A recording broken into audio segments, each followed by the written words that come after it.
ආච්චි විට කන්න එපා කහට ගෙනාවා. බුමු බුමු කහටේ බොලේ සීනි ඩිංගක් දාන්න දාච්චි. දොස්තර මහත්තයා කියලා තියෙන මට සීනි කන්න ඉපයි කියලා.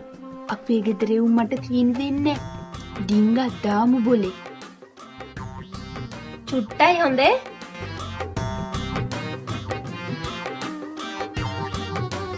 මදි දැනෙන්න